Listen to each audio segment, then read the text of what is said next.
This is Ashton Marcus, and I'm on location at Chance Theater for their presentation of the 8 Reindeer Monologues.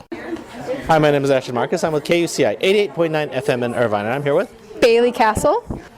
I'm 22 years old. I just recently graduated from Cal State Fullerton with their Bachelor of Fine Arts acting program, and this is my first official thing with the Chance Theater. I play Vixen in the 8 Reindeer Monologues. Vixen is the sexually free reindeer who won't let anyone trample over her. She's comfortable with her sexuality and what she wears and how she acts. She doesn't apologize for anything, and she has been raped by Santa Claus, and so it is her stand against the crap that goes into our society of victim blaming and believing the quote-unquote good guy because he does, X amount of wonderful things for somebody else, but he can actually, or that person can actually be a pretty bad person underneath it all. So it's her stance against that corruption. So basically, what do you think you should be telling the audience that comes to prepare for? Prepare for a lot of in-your-face action, a lot of things that you probably don't want to listen to, a lot of things that it's the bad parts of our society that a lot of times don't want to get talked about. But I want people to leave with their own opinion and formulate from their own experiences and what we were saying, and that means you could be on Vixen's side, that means you could be on Santa Claus's side, but you're not just coming in and saying Santa Claus is good, so I'm no matter what anyone does, I'm going to believe him. It's having an open mind, being willing to laugh at some of the darkest stuff, because it is dark, but we're trying to put some sort of lightness to it. But to prepare to be open-minded and listen to everything that you hear. I actually once did a show, another critic, not me, basically said this was very exploitive of women. It was just totally inappropriate. It was totally, demeaning to women. What do you think about that if that critic came here and said that about this? I would have to disagree with him because Vixen is a sexually free character. No one's put her in that box to be sexual. That's her truth, and that is wonderful. And every other reindeer has their opinions, and they are entitled to those opinions. And I think some parts are exploitive. I think some parts are demeaning, but that's because of a certain reindeer's opinion. But that's their opinion. I don't think having Vixen being sexy on stage or wearing a provocative outfit is demeaning. I think that's her truth, and she feels comfortable in that. It's not, no one forced her to do those things. Well, I did enjoy the performances. I liked your performance too. Thank you. Thank you very much for being on the show. Thanks so much for talking to me. I really appreciate it. It's awesome. Take care. Hi, my name is Ashton Marcus. I'm with KUCI 88.9 FM in Irvine, and I'm here with Alex Bueno. I'm actually a company member at the Chance Theater here. I also directed the Reindeer Monologues and was also in the Reindeer Monologues. I play the character of Comet.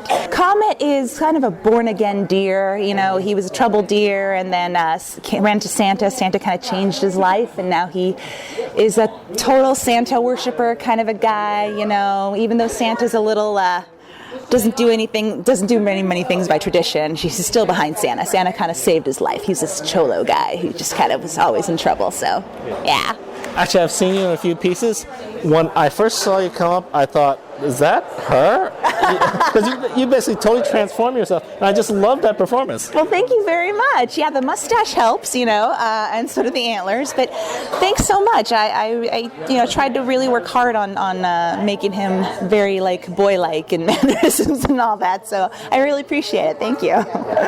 Plus, also, I think in the prior performances that you were in, you really weren't given very many challenging roles. I think this was a more appropriate role for you. Oh, thank you very much. Thank you. I loved Comet, and I think the show is just a wonderful, funny, fun show. So I'm really excited to be doing it again this year. Okay. Yeah. Now, as the director, why did you decide to direct this piece?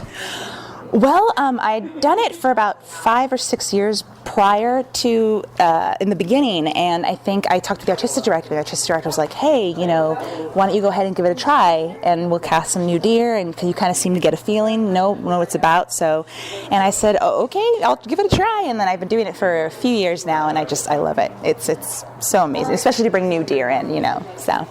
So what kind of artistic vision, though, you want this piece to present? artistic vision, oh my gosh. Well, honestly, I just kind of wanted to give the alternative happy-go-lucky Christmas story kind of a thing, because I know there's so many, everyone's, very, and me included, I'm very like holiday oriented. I love the holidays, I love cookies, I love Santa movies, I love, but there's always that, part of you that's kind of like, oh, maybe Christmas is just another Christmas. And so I thought, bringing this something like this that's just so preposterous and so the opposite of a great, like, wonderful life Christmas would be kind of fun to give the audience, people who aren't so traditionally holiday spirited. And again, I always ask this question to all directors. Your most challenging job is actually casting. What do you look for in your casting? I look for people who are willing to play around. I look at people who I tend to be very big in my roles, and so I like to see people who just kind of give it all, go out there, kind of catch my attention that way. Understand the material to some extent, and just people who seem like they're willing to have fun and to play. So, yeah. Well, I love this performance. I have a little questions in regard to some of the political things about it, because I think some people would argue that was a little demeaning to women and all that. So, but I mean, it's okay. It was artistic, and I understand the meaning behind it. It wasn't like it was totally exploitive or something like that. But I did like the performance, and I did like the show very much. Thank you very much. Well, thank you very much for being on the show. Oh, well, thank you so much. Have a great day. Thanks so much. Hi, my name is Ashton Marcus. I'm with KUCI 88.9 FM in Irvine, and I'm here with Miguel Cardenas. I am originally from Santa Maria, California, moved down here to study vocal jazz performance, and now I perform with the Imagination Machine locally. I played Cupid in the 8 Reindeer Monologues. Cupid is the only openly gay reindeer in the 8, and he is very good friends with Blitzen and Vixen, and he adamantly takes Vixen's side. Yeah, I thought it was very artistic. I actually enjoy this type of theater, but do you think it's appropriate for, say, a Christmas type theme? I definitely think it is. I think that as long as people come in knowing what to expect, knowing that it is adult only, that it is definitely appropriate to have a little break from the very wholesome feel that Christmas normally is. Okay. So then what should they expect? They should expect anything and everything to come at them. Nothing is off the table, nothing's off limits in this show. So if you come, please come and expect everything to be thrown at you. Now, your character, was it supposed to say some kind of political message or something for its type of caricature? I think that it definitely has moments where it talks about breaking stereotypes of the gay normative, but I think that it also is a realistic take on it, saying that stereotypes come from somewhere. Well, I did enjoy your performance. Thank you very much for being on the show. Thank you so much. Hi, my name is Ashton Marcus. I'm with KUCI 88.9 FM in Irvine, and I'm here with Jocelyn Brown. I've been with the Chants almost 15 years now. I went to school at UC San Diego, studied abroad in England, and once back in 1999 I moved down here and found the Chants and never left. And which character did you play? Blitzen. She's an Irish punk militant feminist deer. And she's really upset, and she very much wants to take this incident with Santa, and she wants to make sure the entire world knows what he's done. What do you think this character basically says to the audience? Because it's supposed to be a sliver of truth to everything. Oh, absolutely. Like, I think she's pointing out like the societal problem with the way women are treated and the double standard that we have with men and women, and it becomes about like deer versus humans and everything else. And just the fact that we need to not let stuff like this be swept under the carpet just because somebody has a lot of money and has power. Well, I liked your performance very much. Thank you so much. Okay. Thank you very much for being on the show. Oh, and thank you. Thank you for coming. Hi, I'm Ashton Marcus with KUCI 88.9 FM in Irvine. I'm here with Casey Long. I am a founding resident artist here at the Chance Theater in Anaheim, and I'm the managing director, and I'm playing, tonight you saw me play Donner in the 8 Reindeer Monologues, but on different nights I also played Dasher or Cupid, and in the past I've also played Hollywood. Donner is Rudolph's dad, and there is a very dark history involved with what happened with Rudolph and how he came to lead the team, and Donner was a very big part of that. And he's a bit of a sleazy guy, but doesn't necessarily see himself that way, and believes that in one way or another he's actually a hero. and tries to sort of convey that to the audience, and it's up to them whether they agree or not. But he is definitely like a lower income guy who is now newly rich from the Rudolph movie and such like that, and yeah, he's questionable. I love playing him. I was thinking about a very interesting question just for you in particular because of the last play you did. I once spoke to a person who basically went to a cult in which the cult leader could do no wrong at all. They were like God. And a lot of people had left that church.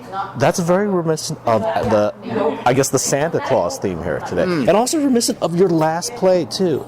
So what do you think about it? What do you do when there's this guy, the Santa Claus, that can do absolutely no wrong? What should you do? Should you just leave, or, I mean, do you have any thoughts on that? Well, I mean, as far as what the show has to say was, like, I think that's an interesting comparison I've never actually heard before, but there's definitely references in the show itself about, like, the cult of Santa Claus and, like, the Santophiles, and, I mean, Comet is clearly, like, a true believer who will do anything necessary, and, you know, every reindeer has, like, a different take on it. I think Donner's he used to like completely believe in it until he was faced with a situation that really painted Santa in a new light and opened his eyes. Like, so if you were to draw the equivalent, it's like seeing the cult leader do something that he wasn't supposed to do, has said that you should never do, and then be like, well, I'm actually going to turn this around and use this to my advantage instead of like just leaving, which is like what happens with another character in the show. I'm actually going to stick around and make him pay for what he's doing. And so yeah, I think that we've had people who like well, Santa Claus epitomizes everything that is, you know, beautiful about the holiday season, generosity and giving to your fellow man and so on and so forth, and sort of painting him in a new light and like lifting up that curtain. I think that that's something that happens with lots of public figures. Okay, well, I did like the performance. I don't think it's for everyone. No. Obviously not for children, right? No, not for children. Please do not bring children. And don't come if you are not ready for a dark show that really paints Santa Claus and Mrs. Claus and the 8 reindeer and everybody like in a light that's not all flattering. But if you do like that stuff, if you can handle that stuff, I think the show's hilarious. It's the 12th year in a row we're doing it. We're going to be doing it a 13th year next year. And there are people who come to this show every year, and we talk about, you know, really like following something. We have people who come every year and they like wear antlers, they wear shirts with reindeer on them, they send gifts backstage for the cast. You know, this is like become a tradition for people because it's sort of that antidote to people who like, oh, there's the Nutcracker and there's Christmas Carol and there's all these feel-good shows out there. I want something that has a little bit of attitude to it and sort of paints Christmas in a different light. But then in the end, I mean, the director of the first year said, but in the end, Christmas survives, right? And that it might be a little tarnished, but it's still there, and it's still there commercially, and then of course you can never really end what Christmas means to people. So I think that definitely don't bring your kids. This is not a family show at all. Okay. Well, thank you very much for being on the show. Absolutely, my pleasure. The 8 Reindeer Monologues will be playing at Chance Theater from December 4th to December 20th. For more information, go to chancetheater.com or theorangecurtainrev.com.